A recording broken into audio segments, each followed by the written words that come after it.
it's Beth from A Joyful Nature, and I am now here at the Avalon Sea Watch. I will post a link to my last video, which was taken at the Cape May Point Lighthouse, which is where the Hawk Watch is, and now I am at the Sea Watch. So rather than seeing birds of prey here at the Sea Watch, we see migrating, you can probably guess, seabirds. We did just have a really cool sighting of a peregrine falcon, however, flying from onshore out into the ocean and grabbing some unexpected migrating warbler and bring it back to shore for a meal. So you never know what's going to happen out here. It's been pretty great, actually. We've only been here for maybe 45 minutes and we've already seen a brown pelican and the peregrine, groups of sanderlings. Right now I can't remember what else, but the Avalon actually sticks out into the sea a mile compared to the rest of the New Jersey coast. So the seabirds that are migrating out from the coast come closest here at Avalon. So it makes it a really great place to come and watch them migrate. It's really different. Often the birds are being identified miles out at sea. It's actually pretty crazy. Sometimes we're spotting birds at the horizon, and the counters here constantly blow my mind at how wonderful they are at identifying things from such a long distance away. So you can see the counter in the background there in the little hut, and there's Brad and Maddie again. But I'm going to take a walk down the beach, and once we get down by the water, I'm going to share with you a couple of really cool stories I have from the last couple of years coming down here to watch the migration. As the songbirds migrate, they come in off the ocean absolutely exhausted, and they take refuge in those grasses to rest and to eat.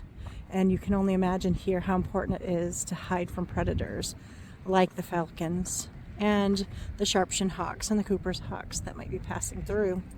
And just a story for you, a couple of years ago, we were standing up at the Sea Watch, watching out over the water, and we saw a little yellow-rumped warbler heading to shore.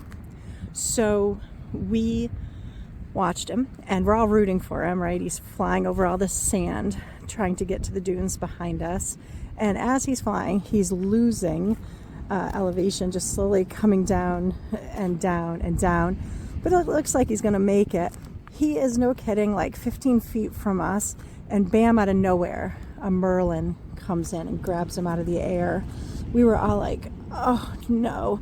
For those of you who aren't bird watchers, a merlin is a medium-sized falcon. It's in between the size of a peregrine and the American kestrel, the kestrel being the smallest falcon we have, and the peregrine being the largest. So that was so super sad. But super necessary for the falcon. That meal might have been the difference between life and death for the merlin. Immature birds of prey have a really high mortality rate. 8 out of every 10 die their first year of life. So that meal really could have been the difference. A happier story for you. The same exact day as the merlin grabbed the yellow-rumped warbler, I was watching out at sea again and saw another yellow-rumped warbler flying towards shore. He was out over the water, and slowly he lost elevation. He crashed in the surf, and I saw him from way up there. You saw how far it is from the Sea Watch to the shore. It's quite a ways. I saw him crash into the water, so I took off running. I ran down, and the gulls are everywhere, which of course would eat him in a heartbeat. So I ran as fast as I could down to the shore, found him tumbling in the surf, which is crazy, picked him up, dried him off, and brought him up to the Sea Watch and just held on to him until he got his wits about him, I guess, and he dried out. And after a while, it was probably a good hour and a half, he finally took off and flew into the dunes. And there you go. I know some people will not agree with me rescuing him out of the water, feeling that nature is taking its course and we're not to interfere. But I feel that we interfere with nature so much already that if there is anything that I can do to help nature, I'm going to do it. So that's what I did. You can leave in the comments whether you agree with my choice or not. I would love to hear your perspective. So that's it. This is the Avalon Sea Watch, an absolutely gorgeous place. Again, I encourage you to come visit. It's not a place that everyone's going to perhaps enjoy because you are bird watching from a great distance and it's really difficult to identify what you're seeing. But if you like to hang out by the sea and check out some different birds and get some help from the counters, perhaps if you're lucky, they'll shout out what they're seeing, which is really, really helpful. Give it a try. You might just find your new favorite hobby.